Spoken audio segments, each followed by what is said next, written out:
kind of two things put into one here. It's at the end because we're going back to solving equations here involving identities. So of course we had to learn about it. We did solving equations first, and then we learned about trig identities, and now you're going to put those two things together.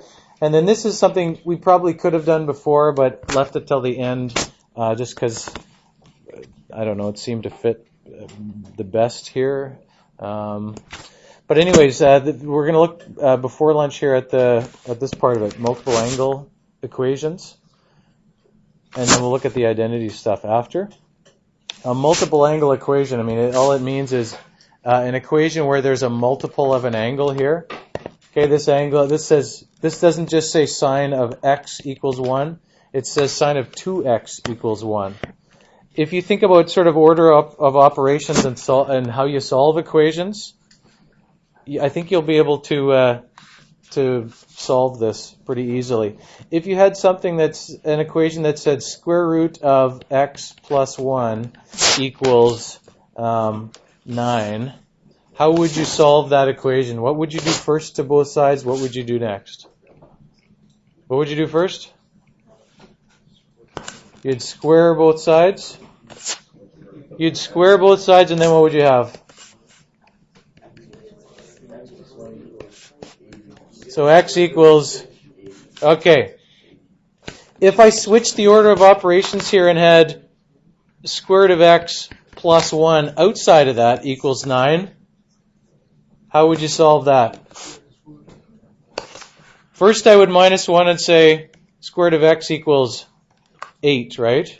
And then x equals 64. So you have to think about order of operations here. The fact that this is a 2 inside here, how does that mean we're going to deal with this? Because I'm assuming you know how to solve it, which maybe we can write it down somewhere where you have space. Over here. We're all okay? You're okay over there? If it said sine of x equals 1, what's the solution to that? What is the solution to that? You can think about the graph, right? Let me draw the graph for you here.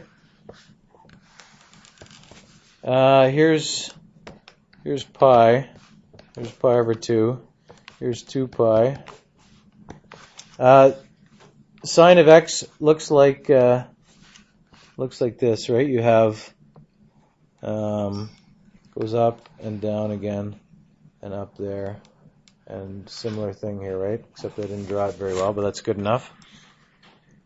Looks terrible, in fact. What's the solution? If you're looking between 0 and 2 pi, let's say, if you're looking just in this range, what's the solution if it just says sine of x equals 1? Where do you find that? Here's 1, right? So what's the solution here? This one, right, isn't it? Pi over 2? Pi over 2, there's only that one solution, right? There's no other solutions there. If we change this now to sine of 2x equals 1, what are we going to do? We're going to find that, but then if it's sine of 2x, what do you do in terms of order of operations here, right? With this, like this other equation up here. If you had this outside function that was a square root, you dealt with that first, and then you dealt with the plus 1 afterwards. So if we have sort of an outside function that's sine, and then inside of there we have this thing multiplied by 2, we're going to find our solution, and then what are we going to do in the end? Well, except if it says 2x, we're going to solve for 2x. 2x equals something, and then how do we find x in the end? You're going to divide it by 2, right? The key is here that you're going to divide it by 2 at some point. You're going to divide by 2. You can solve it exactly the same way, right? If sine of x equals 1 gives us a solution where x equals pi over 2, sine of 2x equals 1 gives us a solution of 2x equals pi over 2, right? So then what's x equal to here? Pi over what? Pi over 4, right? If you look at the graph, I want to show you why that makes sense. what are you doing when you're changing x to 2x? If you think about the graph, if I take sine x, if I put a 2 in here, what does that do to the graph? What does it do? In terms of transformations, how does it change that graph? This is not a great graph, but I can still make that change. How does it change the graph? Compresses it, right? So it's going to move it from there to there, right?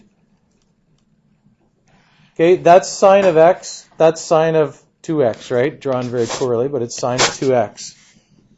Did you see where this red dot here, where has it gone now? It used to be a pi over 2. Where is it now? It's right there, right? It's at pi over 4 now. That's why dividing by 2, graphically, you're compressing the solutions, right? When you divide them.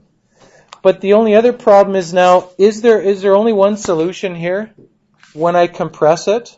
Do you want to see again the instant replay here? How many undos do I have to do? There's the undos. How many solutions are there when I'm at this point? Between 0 and 2 pi. There was just one, right? If I take this and compress this, how many solutions are there going to be? Compress this between, is this the only solution now? There's another one, right? Where is it? Right there, right? What is that going to be? This is pi over 4. This one is going to be 5 pi over 4. There's actually two solutions here, 5 pi over 4. What you need to do here is, if you think about the graph of sine x, if I'm looking at that, if I'm going to solve for x between 0 and 2 pi, if it's a 2x there, I have to look up to, how far do I have to look? If I'm going to divide them by 2, what's the highest I have to look here? I have to look up to 4 pi here. I have to look farther than this. If I want x to end up being between 0 and 2 pi, I have to look up to 4 pi here, because I'm going to divide them, right? If I'm going to divide all my answers by 2, I got to look higher up here. If you understand that concept, then you're probably good. In an effort to help people understand this, I wrote a bunch of stuff out. I think some people look at that and say, "Oh my God, look how that must be really hard. Look at all that stuff. Oh, it's M. Oh, it's way too hard here. I don't know." It's not hard. It's just, I don't know. For some people, they might find that this helps here. The other problem I realized is that I changed the equation partway through here for some silly reason. We can stick to either one here. We'll stick to the ones that are written down, but this sine of 2x equals 1, solving it graphically, between 0 and 2 pi, there are two cycles here. Okay, between 0 and 2 pi, it goes up and down and up once and twice. There are two places where it's equal to 1. There's 1, right? You're graphing y1 equals sine of 2x, and y2 equals 1. There's two places here. There's pi over 4, and there's 5 pi over 4. There are two solutions in between there, even though for sine x, without the 2, there'd only be one solution. Pi over 4, 5 pi over 4.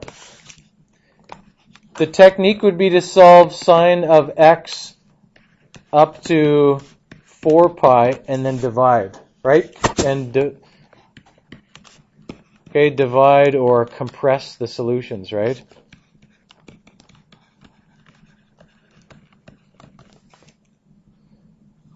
Okay, those solutions are going to be compressed down. For solving it algebraically, let me stop this and we'll start again to do the algebraic stuff here.